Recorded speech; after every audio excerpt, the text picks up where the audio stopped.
Santiago capítulo 4 versículo 1 dice: ¿de dónde vienen las guerras y los pleitos entre vosotros? ¿No es de vuestras pasiones, las cuales combaten en vuestros miembros? Codiciáis y no tenéis, matáis y ardéis de envidia y no podéis alcanzar.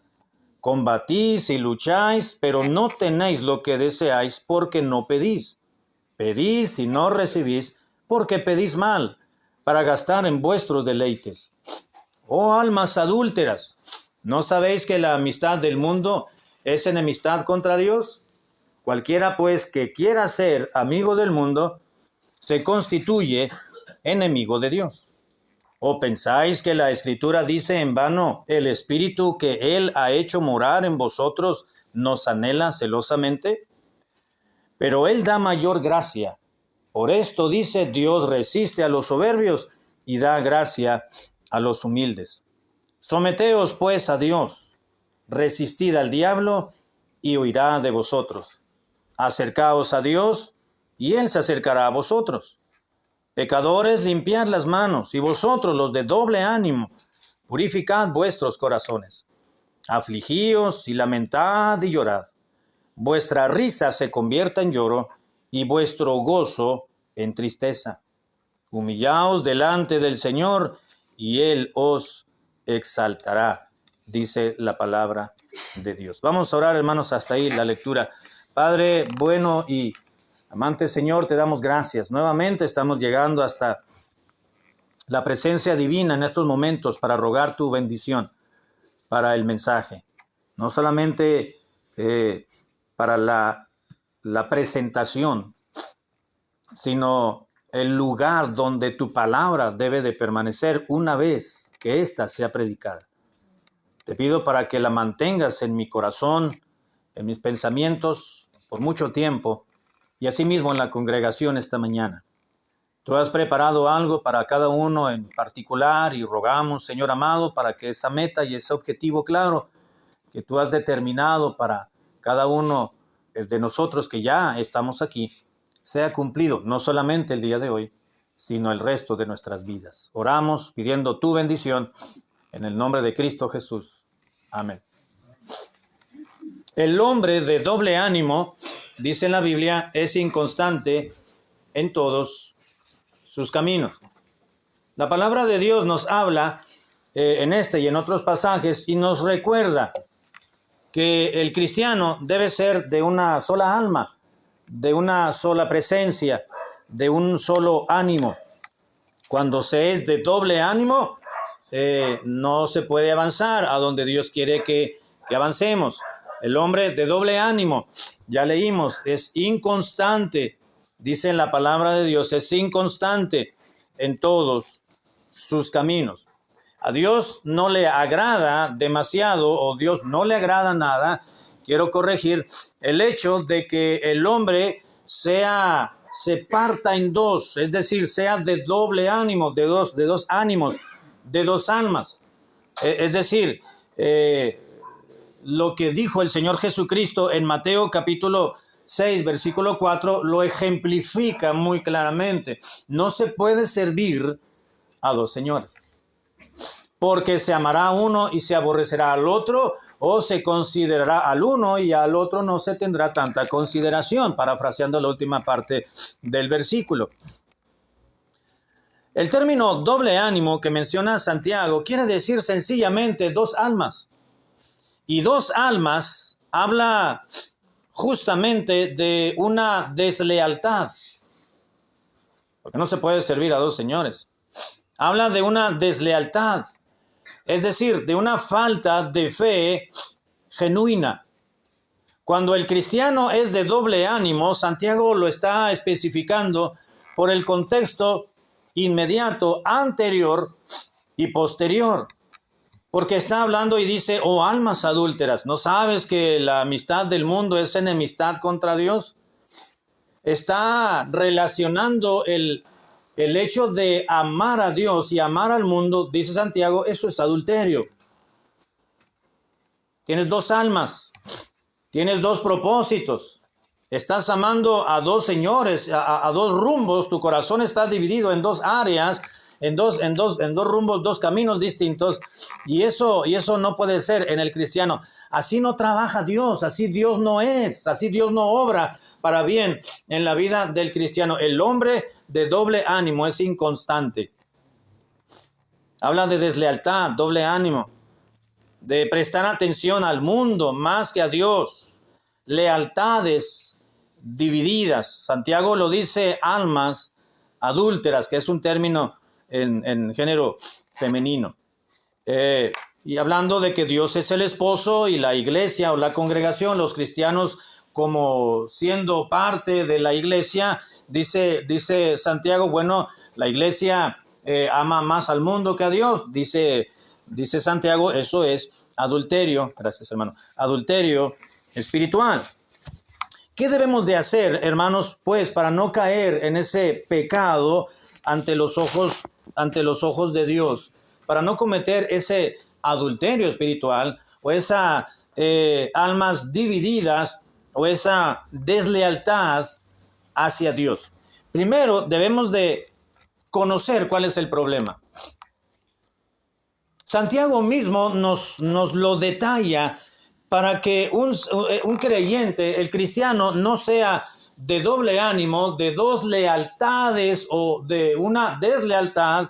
En ese sentido, debe de reconocerse cuál es el problema.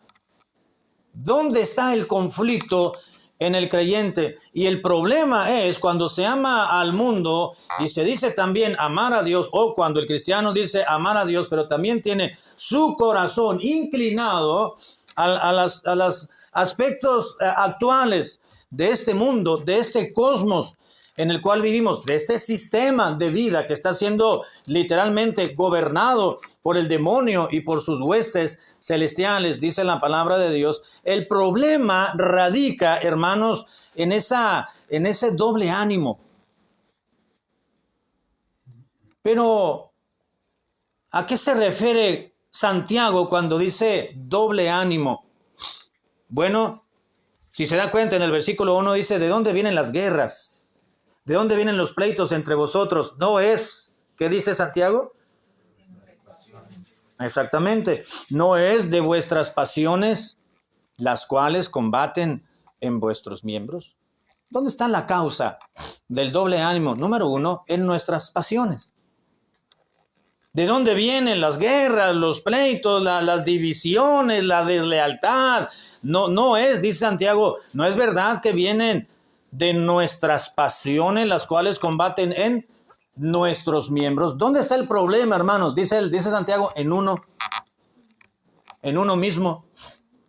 En nuestras pasiones que combaten en nuestros miembros, no en Dios, en uno, en nuestras pasiones, en nuestra naturaleza pecaminosa, en nuestra carne, en lo que a nosotros nos apasiona, no en el sentido positivo, sino en el sentido negativo. Y porque dice Santiago, dice de dónde vienen los pleitos, las divisiones, etcétera, ¿no?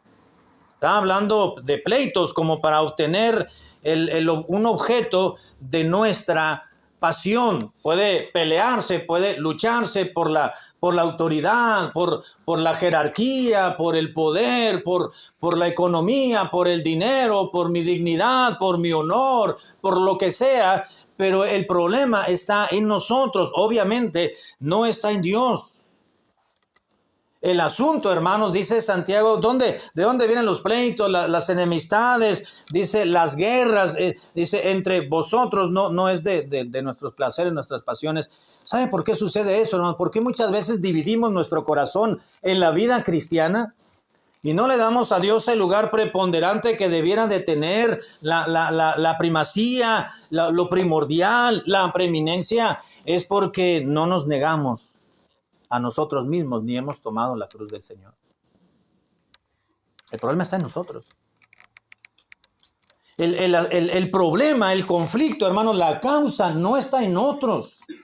No está realmente en lo que nos rodea, no está en el medio en el cual nos estamos desenvolviendo, porque el cristiano siempre, el creyente siempre, no solamente en el Nuevo Testamento, sino los creyentes del Antiguo Testamento se desarrollaron en medio de una cultura en medio de una sociedad igualmente liderada y gobernada y tomando la potestad el enemigo y sus demonios. Y muchos de ellos pudieron lograr avanzar y ser de un solo ánimo y no de doble ánimo. Algunos sí abrieron, como Salomón. Ya lo miramos en la mañana en la escuela dominical. Fue de doble ánimo. En un principio fue de un solo ánimo, pero cuando llegó a ser el gobernante prácticamente supremo del reino de Israel, decidió no considerar ni tomar en cuenta a Dios y dijo: yo soy el soberano.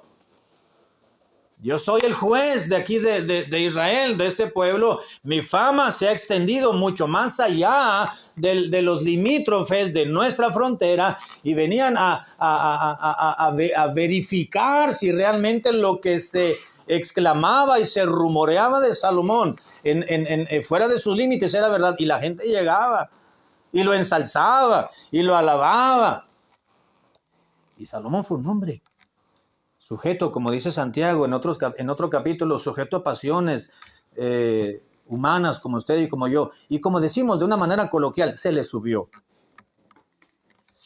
Se le subió a Salomón. Y fue cuando decidió entonces desviar su corazón. Y su alma se dividió. Y se convirtió en un hombre de doble ánimo. No se supo negar a sí mismo. No se supo doblegar su ser entero a la palabra de Dios, a lo que Dios ya había establecido en la ley, y dijo: no, aquí yo lo voy a hacer a mi manera.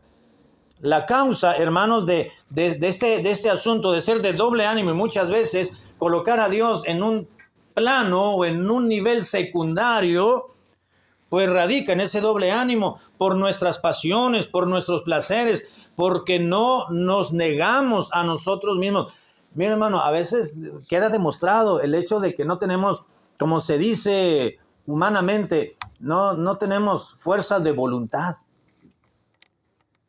La Biblia le llama dominio propio, pues, ¿verdad? Templanza o dominio propio es lo mismo. Autocontrol. No es cierto que decimos: ok, ya viene fin de año, ya no pude lograr mi dieta que me propuse al principio. Voy a terminar mal, pero ya voy a empezar el 2025 bien. Entonces le comemos muy bien, ¿verdad? Vienen los tamales, vienen todo lo que ya sabemos que es el Navidad y el fin de año. Y ya no cierra el cinto como nos cerraba anteriormente, ya necesitamos 2 fotografías para salir solamente el rostro de la cara, ¿verdad? Y ya, en 1 de enero, Dios mediante, Dios me va a ayudar. Ahora sí, no terminé de leer mi Biblia, pero voy en enero. Dios es Dios de nuevas oportunidades, decimos, ¿no? Y en enero comienza otra vez, Génesis 1:1. Y empezamos bien, ¿verdad que sí, hermano? Y empezamos bien, y empezamos muy bien, pero poco a poco le vamos bajando, ¿verdad que sí, hermano? No, falta de dominio propio, ¿no es cierto? Falta de negarnos a nosotros mismos.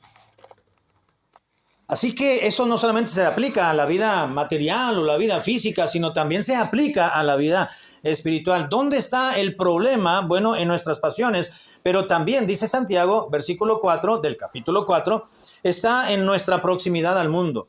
Oh almas adúlteras, ¿no sabéis que la amistad del mundo es enemistad contra Dios? Cualquiera pues que estime, siquiera que piense en una amistad en el mundo o con el mundo, ya lo constituye Dios como enemigo de él. No solamente el doble ánimo, hermanos, se produce por nuestras pasiones o nuestros placeres o la falta de negarnos a nosotros mismos, sino lo próximo que estamos, hermanos, o dentro de este cosmos, de este mundo.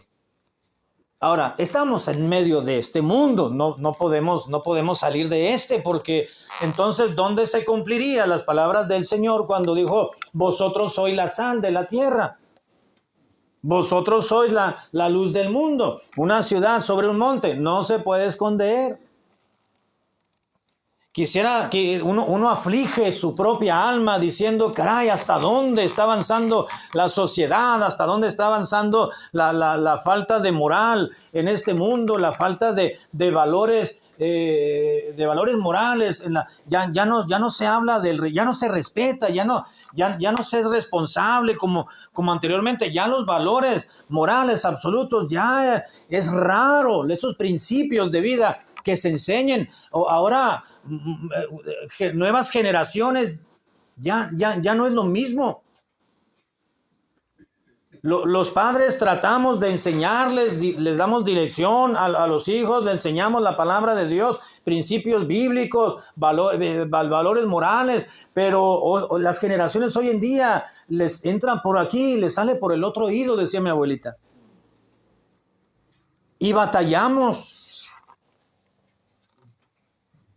Decía un señor el otro día, iba en el taxi y se bajaron como 5 o 6 muchachos de secundaria que le iban faltando el respeto al señor porque el señor no sé qué les dijo a los muchachos, que les llamó la atención ahí porque le estaban faltando el respeto ahí, estaban platicando en voz alta y estaban diciendo groserías. Creo que el señor le dijo, muchachos, no digan groserías, hay muchas mujeres o damas. Un señor ya grande, con más de 70 años.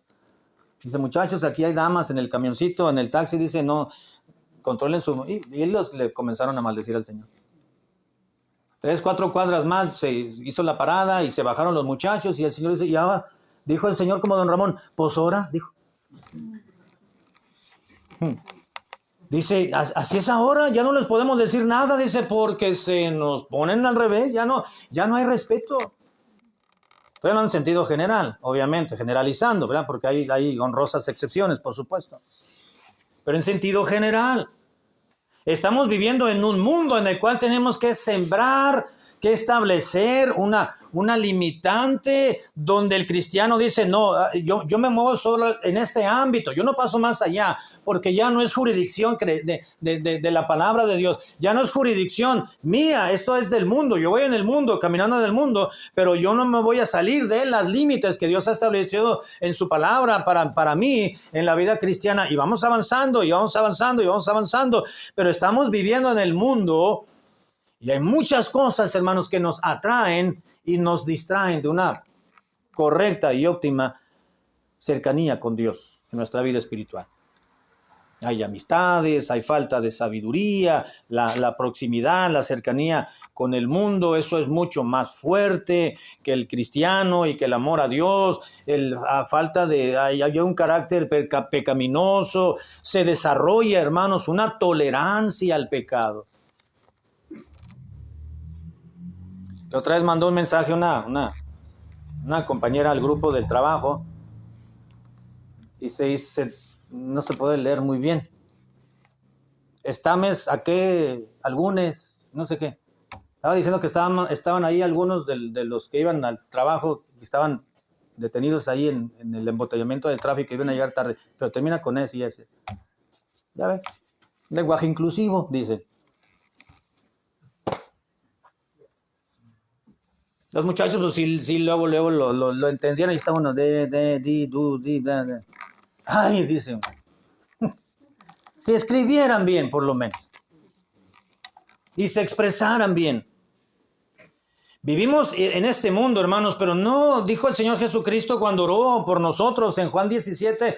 Padre, le dijo, te pido por estos y por los que han de creer, pero no te pido que los quites del mundo. Tienen que estar en este mundo, en esta sociedad. Más bien te pido por nuestros hijos, por estos creyentes, para que dentro de este mundo, de esta sociedad y de esta cultura en la cual están viviendo y van a vivir, pues tú los guardes del mal. Y Santiago dice, hay que tener cuidado porque viviendo en este mundo, en este mundo incierto y como va avanzando, alejándose de Dios, podemos tender a dividir nuestro ánimo y ser de doble ánimo por nuestra cercanía en este mundo. Y es contagioso, hermanos, la mundanalidad. Estar cerca de este mundo se contagia, estamos al ras, estamos al filo viviendo. Ya no hay un margen de separación, ya el cristiano marca su línea, pero estamos tan cerca de ceder. Y Dios, la palabra de Dios nos advierte y nos dice a través del escritor sagrado, ten cuidado, no te conviertas en un creyente de doble ánimo, porque vas a ser inconstante en tu vida. ¿Cuáles son las consecuencias del doble ánimo? En el versículo 13 en adelante dice Santiago, pedís y no recibís porque pedís mal para gastar en vuestros deleites. Oh almas adúlteras. Ya leímos el versículo 4, versículo 5. ¿O pensáis que la Escritura dice en vano, el Espíritu que Él ha hecho morar en nosotros nos anhela celosamente? Versículo 6. Pero Él da mayor gracia. Por eso dice, Dios resiste a los soberbios y da gracia a los humildes. ¿Cuál es el problema? ¿Cuál es el doble ánimo? No solamente la causa del doble ánimo, sino las consecuencias del doble ánimo. La consecuencia del doble ánimo, pues dice la Biblia, es la inconstancia. Versículo 8 del capítulo 1, Santiago 1:8. El hombre de doble ánimo es inconstante en todos sus caminos. Inconstancia. Dice el versículo 1 del capítulo 4, dice, ¿de dónde vienen las guerras? Los pleitos entre ustedes, ¿no es de vuestras pasiones las cuales combaten en vuestros miembros? ¿Qué es lo que produce, hermanos, el doble ánimo? Produce luchas con otros, batallas, murmuraciones, contiendas. Primera de Juan, capítulo 1, versículo 7, Primera de Juan 1:7, dice la Biblia, pero si andamos en luz como Él está en luz, tenemos comunión unos con otros y la sangre de Jesucristo su Hijo nos limpia de todo pecado. Si andamos en luz como Él está en luz, tenemos comunión, no luchas, no conflictos.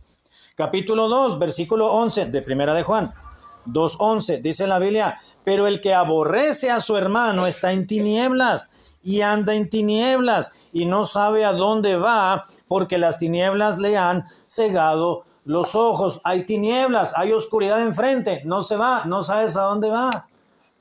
Hace 2 semanas me dio raite un hermano que me encontró por ahí. Iba yo caminando por ahí fuera de la casa y llega un hermano. Yo no sabía que el hermano sabía manejar, o al menos que él dijo que sabía manejar. Es muy temprano, 6:30, 7. Y dice, hermano, ¿para dónde va? Ay, señor. Digo, ¿para dónde va usted? Para allá abajo. Y yo iba para abajo. Bueno, vamos a decirle que iba para otro lado, ¿no? Pues voy también para allá. Súbase. No, aquí tomo el taxi. No, súbase, yo lo llevo. Bueno, ya me subí. Estaba briciado, era muy temprano, pero no le servían los wipers, los parabrisas para limpiar, hermano. Y estaba empañado el vidrio por dentro. Le digo, hermano, si quiere oríllese para limpiarle allí No, Dios nos cuida, ahorita le damos. Y aceleró el hermano. Y un carro que venía detrás de él, pues el hermano entró a su carril, pero pues no vio el espejo, pues estaba briciado, le empezó a apretar. Le digo, hermano, cuidado. No se preocupe usted, y vamos. Entró el carril el hermano. Le digo, hermano, creo que está en rojo el semáforo allá enfrente, dice, una lucecita roja. No, ya se va a poner en verde cuando lleguemos. No, hermano, frénele. Y empezó a frenar, ¿no? Y con la brisita, pues, el carro empezó no estaba muy bien el freno, los frenos también. Y frenó. Le dije que estaba en rojo, hermano, ya ve. Lo conozco al hermano el hermano me conoce a mí desde, no sé, que yo tenía 15 años, algo así. Pero yo no le tengo tanta confianza al hermano, pero pues en esa vez sí fui un poco confianzudo, ¿no? Y el hermano, frenele, pues, le digo.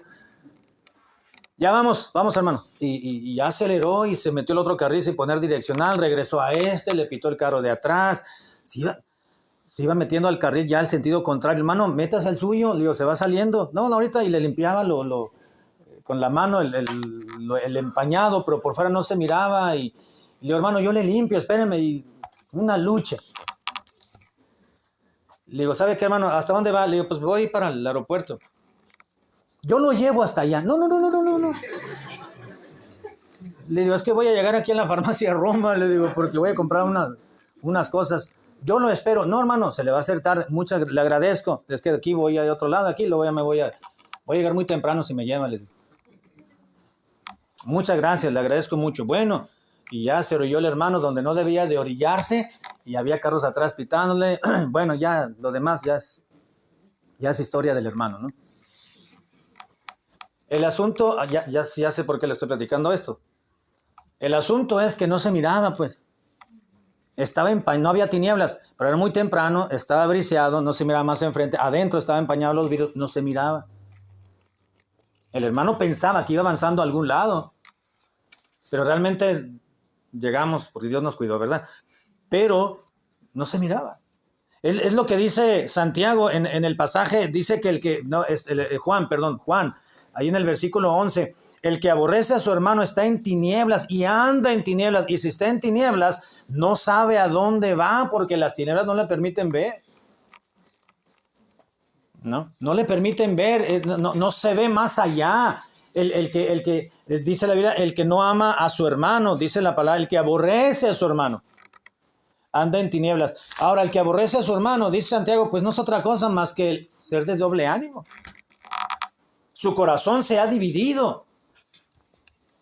Ama a Dios en parte, pero también está dividido su corazón hacia ese mundo. Y dice, y no puede avanzar. Hay luchas con otros. Por eso la inconstancia viene por el doble ánimo. ¿Cuáles son las consecuencias de estar en dos almas? Bueno, luchas con otros, luchas interminables entre sí, porque dice el versículo 2, codiciáis y no tenéis, matáis y ardéis de envidia y no podéis alcanzar, combatís y lucháis, pero no tenéis porque lo que deseáis, porque no pedís. No solamente lo que produce, hermanos, o lo que genera el doble ánimo son luchas entre otros, batallas, sino luchas interminables con uno mismo. ¿No se ha sentido usted y dice, ya ni me aguanto, ni yo mismo me aguanto? No. No nos soportamos nosotros mismos a veces, hermano.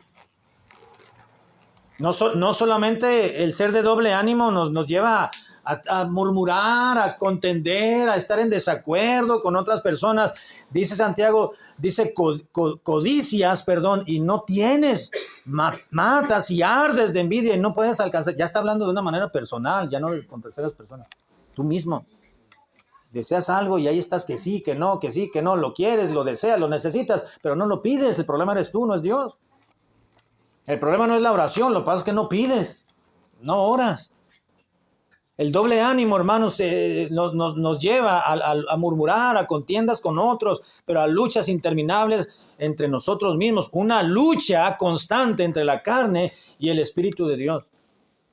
Pero también lo que produce el doble ánimo, hermanos, no solamente es la inconstancia y lo que hemos mencionado, sino también peticiones no respondidas o necesidades no suplidas. Porque es lo que está diciendo en este mismo versículo 2. Dice, no podéis alcanzar, combatís y lucháis, pero no tenéis lo que deseáis. ¿Por qué? Bueno, pides. Tienes necesidad y te das cuenta de que necesitas algo y se lo pides a Dios. Y Dios te lo va a dar. Pero si no se lo pides a Dios, no lo tienes. Y no lo tienes aún, dice, porque no pides. Y te esfuerzas, te desvelas, trabajas más, tienes doble turno, tienes 2 trabajos, dice codicias y no tienes, matáis y ardéis de envidia y no podéis obtener lo que necesitas, dice Santiago. Por una sola razón, porque no pides nada más, porque estás pensando que tú lo vas a proveer y olvidas a Dios. A Dios en primer lugar y Dios te va a proveer. Mas buscar primeramente el reino de Dios y su justicia. Todas estas cosas, dijo el Señor, serán añadidas. ¿Por qué no son suplidas nuestras necesidades? Porque no pedimos. Y si pedimos, llegamos a pedir mal. Y el versículo 5 continúa diciendo, ¿o pensáis que la Escritura dice en vano, el Espíritu que Él ha hecho morar en nosotros nos anhela celosamente? ¿O pensáis que la Escritura dice en vano? ¿Sabe qué está diciendo Juan con este versículo? Está hablando de la apatía a la palabra de Dios. El hombre de doble ánimo tiene una lucha constante con otros, consigo mismo. Sus necesidades no son satisfechas, suplidas, pero también ese creyente tiene o muestra apatía a la palabra de Dios. ¿O pensáis que la Escritura dice, ni siquiera sabía qué decía? Está diciendo Santiago. Ya olvidé lo que la palabra de Dios dice. ¿Sabe, hermano, que es muy fácil que olvidemos las promesas de Dios? Muy fácil. No es tan complicado.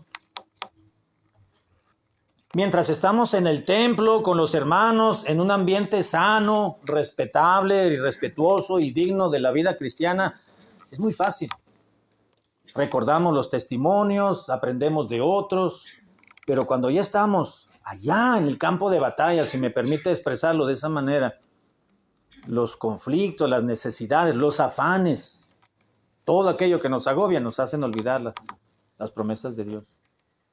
Santiago tiene que recordarle a los creyentes y les dice, ¿o pensáis que Dios dice en vano esto? Les recuerda, porque han sido apáticos los lectores a quienes les escribió Santiago. ¿O pensáis que la palabra de Dios dice en vano? ¿Qué debemos de hacer, hermanos, con el doble ánimo? ¿Cómo obtener la victoria espiritual y no ser de doble ánimo? Dice el versículo 7 en adelante, someteos pues a Dios, resistid al diablo y huirá de vosotros, acercaos a Dios y Él se acercará a vosotros. Pecadores, limpiad las manos y vosotros los de doble ánimo, purificad vuestros corazones. Dice la Biblia, afligíos y lamentad y llorad, vuestra risa se convierte en lloro y vuestro gozo en tristeza. Humillaos pues delante del Señor y Él os exaltará cuando fuere tiempo. Y Él os exaltará. ¿Cómo obtener la victoria espiritual, hermanos, frente al doble ánimo? Número 1, admitir nuestra deslealtad a Dios. Porque dice el versículo 7, someteos pues a Dios. ¿No quieres ser de doble ánimo? Entonces sométete a Dios para que puedas resistir al diablo, para que huya de tu vida, para que no seas de doble ánimo, para que que aún viviendo tan próximo a este mundo, a este cosmos, no te sea tan fácil poderte desviar de la verdad. Acercaos a Dios y Él se acercará a vosotros. Pero dice el 9, afligíos y lamentad. Debemos de admitir nuestra deslealtad de Dios. ¿Cómo lo vamos a admitir? Afligiéndonos. La palabra afligíos quiere decir soportar una sustancia muy dura, algo que ya se ha hecho callo, ¿no? Aguantar, soportar, afligir. Es decir, bueno, hay dificultades, hay carencias, hay necesidades. Yo las puedo suplir si me esfuerzo un poco más, pero si yo me involucro más en tratar de suplir estas necesidades materiales, voy a descuidar mi relación con Dios. Dice la Biblia, aflígete. En otras palabras, soporta momentáneamente, continúa el camino correcto ante la presencia de Dios, y Dios, cuando fuera tiempo, te va a exaltar. Dios te va a suplir, Dios te va a dar.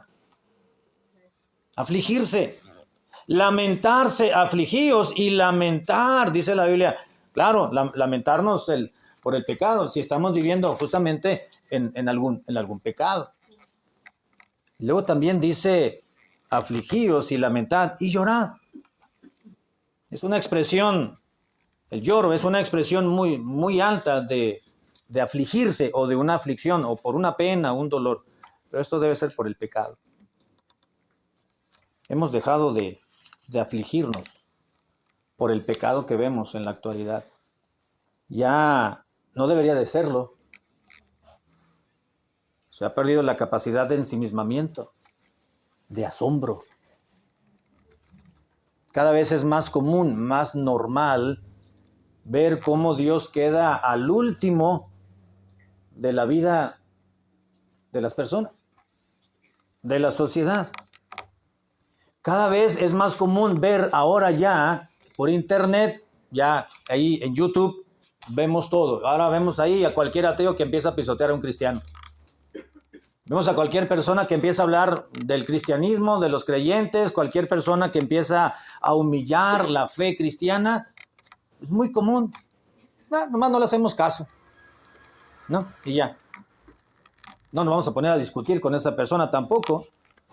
Pero eso debe de movernos a crecer más, a conocer más a Dios, a vivir más de cerca en la vida cristiana. Afligíos, lamentad y llorad, dice la palabra de Dios. Número 2, ¿qué debemos de hacer para poder crecer espiritualmente y alejarnos de la pecaminosidad que nos puede llevar a algún momento dado a ser de doble ánimo, de dividirnos en la vida cristiana, arrepentirnos sencillamente por el pecado. Versículo 7, someteos pues a Dios, resistid al diablo y huirá de vosotros. Arrepentirnos. Someternos a Dios. Resistir al diablo quiere decir oponerse y no unirse a su reino, ni a su filosofía, ni a sus costumbres. Someternos a Dios, hay que resistir. Para poder resistir al diablo, hermano, no es ponernos al tú por tú con el diablo. Y decirle, como un hermano dijo, yo le hablé al diablo la otra vez, dijo un hermano, y le dije, ven, vamos a luchar, ya me preparé para hacer una lucha contigo, frente a frente, y te voy ¿cómo se dice? Te voy a derrotar en el nombre del Señor. Eso no se hace. El diablo es más fuerte que usted, hermano. El diablo es más fuerte que nosotros. No, la Biblia no dice que tenemos que luchar con el diablo, dice que tenemos que resistir los embates del diablo. Resistir no quiere decir ponerse enfrente a él, sino oponerse y no unirse a su reino ni a su filosofía. Eso quiere decir resistir. Yo no estoy de acuerdo, con lo que el diablo está ordenando, le están metiendo y llenando la cabeza a nuestra gente, a las personas, a nuestra sociedad. Yo no estoy de acuerdo con ello, me opongo a esa filosofía mundana, satánica y diabólica. Voy a congregarme más claramente en la iglesia, voy a creer más en Dios, voy a leer más la palabra de Dios, voy a profundizarme más en las escrituras para profundizar más y fortalecer más mi fe en el Señor, para que cuando demanden razón de mi fe a alguna persona pueda presentar defensa. Pero empezar a hacer escritos y subirlas ahí al YouTube y mandarlas ahí para poner a discutir ni a contender. No contendáis sobre opiniones, dice la Biblia. Es resistir al diablo, es someternos a Dios. El término someterse es un término militar que quiere decir acomodarse bajo el liderazgo de alguien. En este caso, dice la Biblia, someteos pues a Dios, ponte debajo, acomódate debajo del liderazgo de Dios, de la voluntad de Dios, como le hace un militar con el superior. Resiste al diablo. No dice, se da cuenta que no dice la Biblia, resiste al diablo, oponte a él y en contra de su filosofía. Dice primero, someteos a Dios. Porque no podemos resistir al diablo en sus embates si no estamos bajo el cobijo y la jerarquía de Dios. No se puede. Someternos a Dios, resistir al diablo. Y entonces dice el versículo 8, acercaos a Dios y Él se acercará a vosotros. Entonces vamos a vivir más de cerca, más próxima a la vida cristiana. Y entonces dice el versículo 10, humillaos delante del Señor y Él os exaltará. Entonces, más fácilmente vamos a ceder a nuestros derechos, a nuestros deseos, a Dios. Y entonces Él va a suplir, porque Él dice, humillaos pues delante del Señor y Él os exaltará. Solamente Dios va a exaltarnos, va a colocarnos en una posición privilegiada, beneficiada. Dios va a suplir, Dios va a proveer, Dios nos va a dar la victoria. Pero cuando nos humillemos, nos aflijamos, nos lamentamos, lloremos, nos sometamos a Dios para poder resistir los embates de Satanás. Y Él huirá de vosotros. Y huirá de vosotros. Que Dios nos ayude, hermanos, a aceptar este llamado de Dios esta mañana a la decisión, dejar el mundo y seguir a Cristo. Termino leyendo 1 de Juan 2:15. 1 de Juan capítulo 2, versículo 15. No améis al mundo ni las cosas que están en el mundo. Si alguno ama al mundo, el amor del Padre no está en él. Porque todo lo que hay en el mundo, los deseos de la carne, los deseos de los ojos y la vanagloria de la vida, no proviene del Padre, sino del mundo. Y el mundo pasa y sus deseos, pero el que hace la voluntad de Dios permanece para siempre. Que Dios nos ayude, hermanos, que Dios nos ayude a que nuestro amor sea exclusivo para Dios, que vivamos bajo la voluntad de Dios y rechacemos la voluntad del mundo y sus placeres que son temporales. Amén. Vamos a orar, Señor.